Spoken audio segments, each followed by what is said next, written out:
Welcome back to Warthog Willy News, everyone. I hope you're having a fantastic day. Be sure to hit the subscribe button because we have another leak list that we can try to test whether it is right or wrong. Personally, while I do think these leak lists can get a little silly, I kind of just love the speculation. So this leak list was posted about a day ago on the Reddit. Obviously, it's a screenshot from a Discord from the user TechBro7, and the leak list states, starting with the aircraft BF-109G6 Finland for Sweden, DH-100 C-Vection, which we have a dev blog for, and it is a premium, a F4F Late, I'm assuming that's the German one, an F5C Premium, which we've already seen, an F5E for the US, as well as an F5E ADIC. ADIC is the Aerospace Industrial Development Corporation, and it is a company in Taiwan. So this means that Taiwan will also begin in F5E. After that is the A7E, maybe. Not really sure what they mean by maybe. MD454 Mystery A4, one everyone's been waiting for, the MiG-23M. Following that is the P-51C-11NT as a Japanese premium. Honestly, that's something I've been kind of wanting for a while. Japan did capture one P-51C. They didn't really use it in combat, but they did fly it around their territories, showing pilots the enemy aircraft. What I'd also like to see for Japan is a P-40, because they actually did capture quite a few of these after the invasion of the Philippines, and even put together a squadron of them, which they intended to use in combat, but the only combat they saw was their own anti-aircraft shooting them down because they're enemy aircraft. They stopped using them after that. Following that is the Su-7BMK, and then the Yak-28B, and finally a Chinese jet, the J-7E. And then there is a statement, Rank 7 Air, moving some existing Rank 6 aircraft up, which is something that we kind of all expected to happen. Now next actually was a list of boats, starting with an Italian battleship, the Dante Alighieri, which I think a previous leak list was talking about. Not that that list had any credit. Following is a UK frigate, the Leopard, and then HMS Liverpool, which we already know about, and then a US Admiral class, and then a Wyoming class battleship for the US. With 12 305mm guns, this is something that might be able to rival the Hyuga for dominance over naval forces, unless it's in its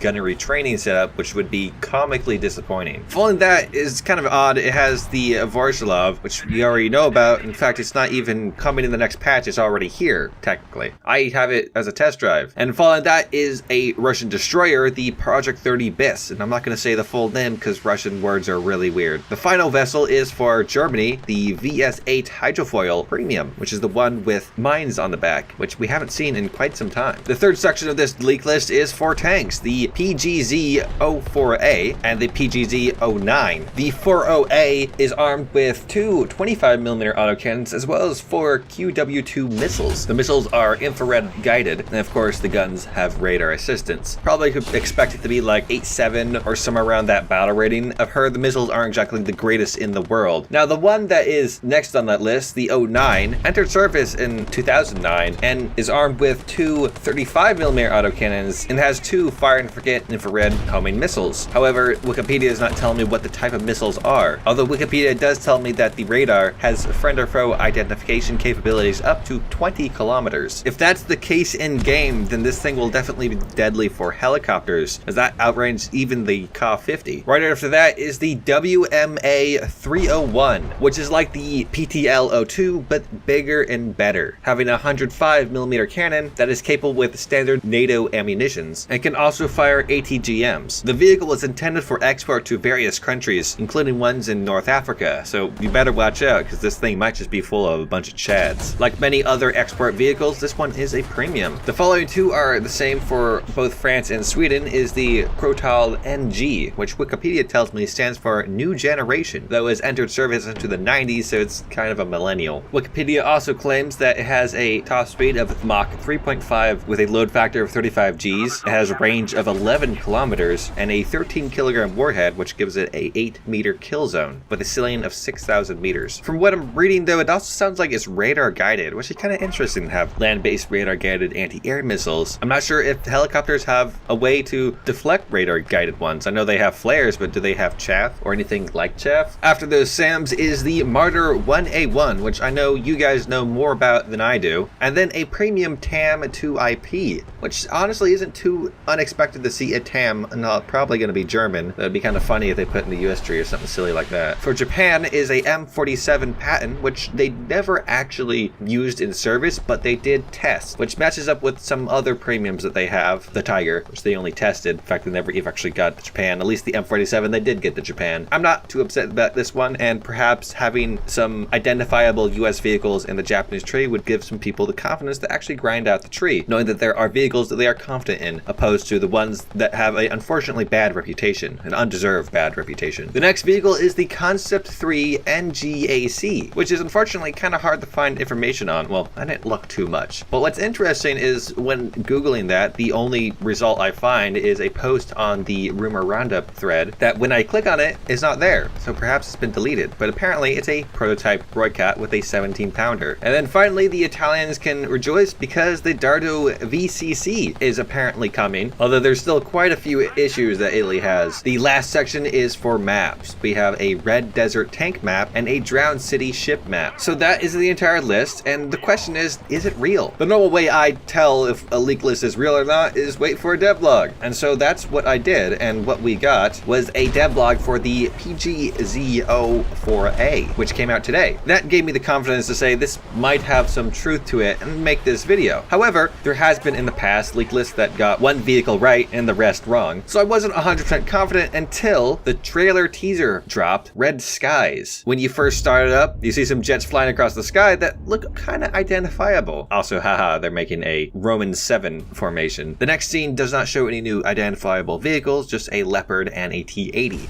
And when the T-80 shoots at the Leo, a new message plays from the crew stating that the commander is going to take over the gunner, who had been killed. But also, the Leo's camera points directly at the T-80 before the rest of the tank does, which is interesting. I wonder if that's some sort of new mechanic. Kind of cool, but the next scene is much cooler. It shows a Seahawk coming to attack an airfield. Instead of AA guns lighting up, a missile fires at it. I'm assuming this is hinting towards airfield defense now being at least at top tier missiles instead of MGs, though I still think MGs would be useful because sometimes the missiles could be thrown off with flares or whatever. I'm curious to see how effective this is. Not that I think it's going to be ineffective, my concern would be it'd be too effective, allowing players who had returned to base to simply sit on the airfield and wait for the tickets to come down, while enemy aircraft are unable to engage him and have to resort to attacking ground targets, which many aircraft at top tier aren't that capable of. Some are. Phantoms can take quite a lot of bombs, but they'd have to return to the airfield, change armaments, and then take off again, which would make them quite susceptible to a counterattack. This is a strategy used by quite a lot of people and lower tiers of ARB, knowing that the airfield AA is quite capable of taking care of a number of enemy aircraft at a time. And so long as you just fly around in a circle near the airfield, you can dodge incoming enemy fire while the enemy planes are shot down by the AI. I would hate to see this also take place in higher tier battles. But with positives, perhaps now custom missions could involve SAM's functioning. As currently as it is in game, the AI doesn't know how to use missiles. If they can now, that could make some pretty interesting custom games. In the next scene, we see a vehicle from the leak list, the Martyr A1A, I assume, and which they didn't get bombed by, which I believe is a Su-28. And then the scene immediately after that one happens to be a naval map in a city, a flooded city, which is not historical in any way at all. This is completely fantasy. Kind of cool though. Reminds me of Armored Core. Now I want to play Armored Core, but all those games are not on PC and also really hard to come by. Can we get some Armored Core ports to PC, or maybe, or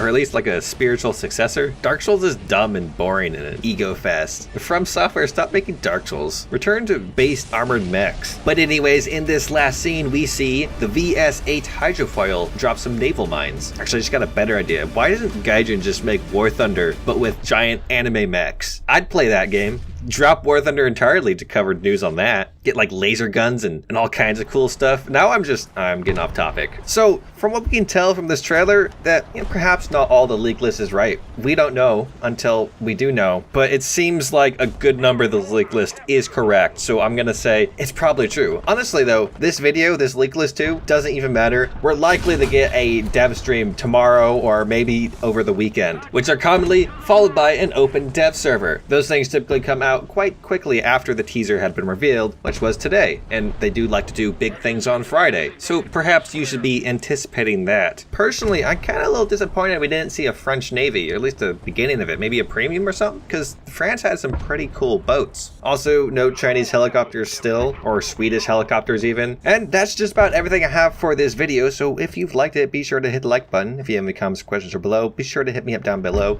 Before I really end it, I want to give a big thank you to my patrons, YouTube members, members and Twitch subs. Those guys get videos a little bit early if they donate $5 or more. You can donate less and still be thanked in the end of the video. So thank you very much, guys. I hope you're having a fantastic day, and I hope you eat some delicious pancakes. And if not pancakes, maybe French toast or waffles. Personally, I'm kind of like, I like French toast and waffles the most. Pancakes, I will eat pancakes. Nothing stopped me from eating pancakes. However, I think waffles and French toast have something a bit more special to them. Pancakes are kind of just batter on a pan, while waffles have cool structure to them. Anyways, once again, a big thank you to you guys. If you'd like to join in, there should be links down below. If you liked the video, once again, hit the like button. If you didn't like the video, hit the like button. If you want to see more, hit that subscribe button. Make worth release videos every weekend. I make rain reviews throughout the week, and I like to stream on for Saturdays. So be sure to hit. I don't stream on.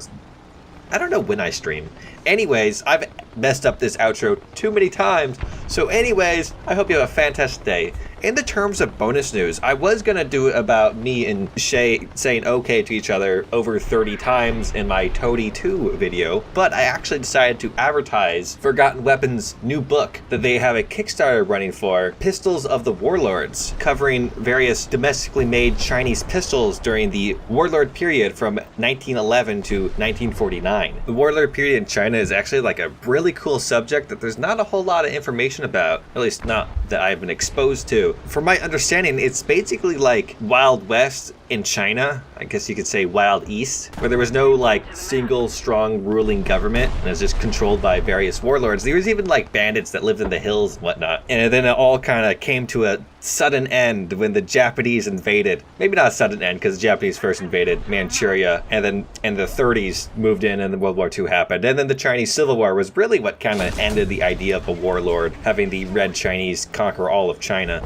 except for that one island. It'd be a really cool setting for like a spaghetti western-esque film, or like a Red Dead Redemption style game. That's why I'm advertising this book, because if this Kickstarter does really well, perhaps it'll put this setting in the eyes of those who have the ability to create games, movies, and other types of media, and perhaps our reach is nowhere near as far as Forgotten Weapons. Every little bit could help. Also, Shay, okay.